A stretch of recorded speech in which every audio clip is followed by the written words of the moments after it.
Hello, I'm going to get on the ground with you now. We're going to go over planks real quick.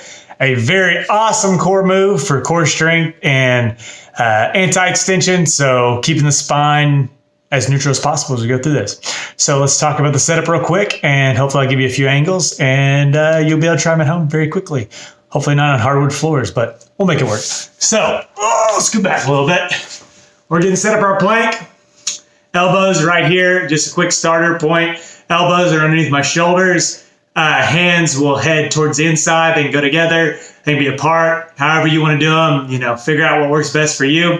That's how we're going to do. Let's get a quick side view so you can kind of see how I'm looking.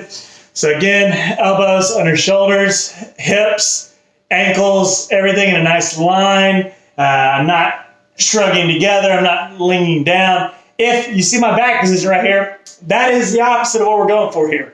We want to have that back in a nice neutral position going forward. Hips are up in line with my shoulders, and we're going.